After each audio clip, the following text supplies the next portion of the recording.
Sure. So, I mean, I was very lucky because I joined Giki, and I think about a week later, our B Corp certification came through. So I got to celebrate being a sort of this quite rigorous process of going through the B Corp application. I kind of managed to miss that whole section and just sort of enjoyed the after, the glow of it being awarded.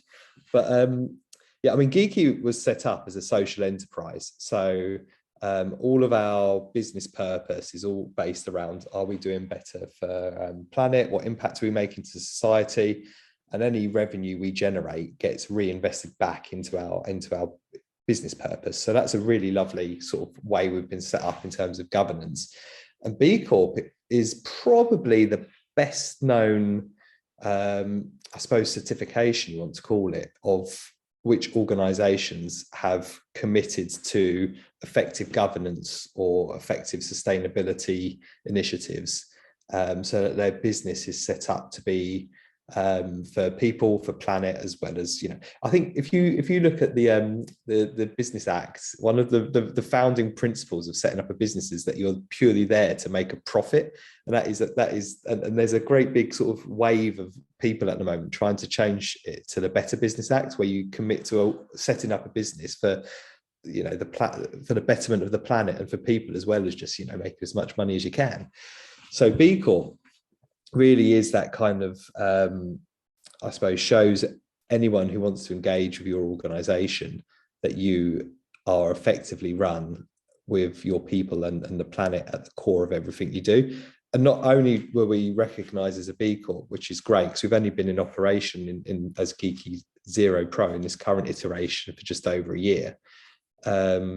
We were recognized as best for the planet in governance. So very few organizations can get B Corp certification, never mind being recognized as one of the sort of leading organizations. So it's a great, I suppose, reward to James and Joe, our co-founders, and the way that we sort of work and the way that we run, that people that want to work with us can see us as like I suppose a beacon or an aspirational organization to work towards, because we've been there, we've done it, we know the pain of B Corp application, which is incredibly sort of detailed and hard to get.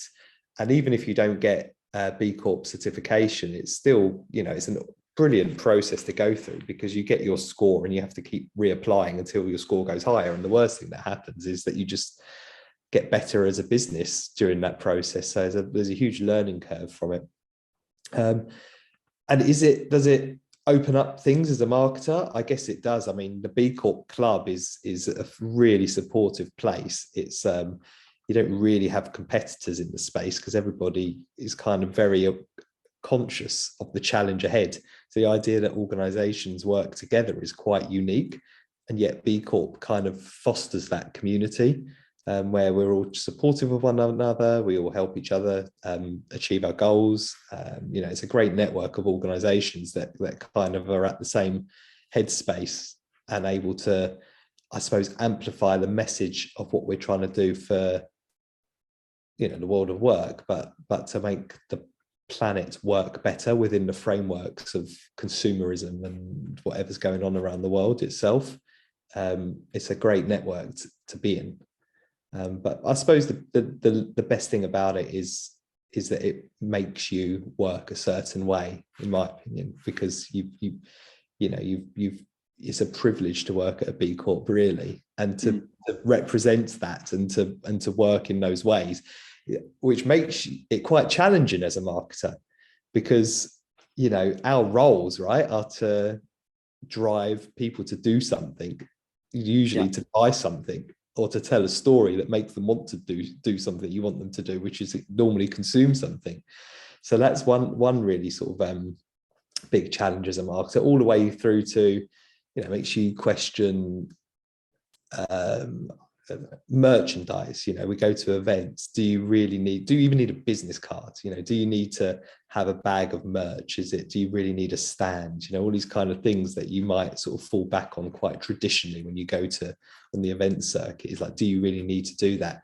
To the point where I've stopped adding images to my blogs, because do we really, that kind of fraction incremental increase in carbon emitted from the energy from our website uploading an image every time a blog is looked at. I think, do we really need that? Does it really add anything that's going to make the impact of what I've published and written change, or is it just something that we've always done in marketing? So yeah, there's a huge, I suppose, it's a great way of sort of checking yourself and re-educating yourself about how to be a sustainable marketer.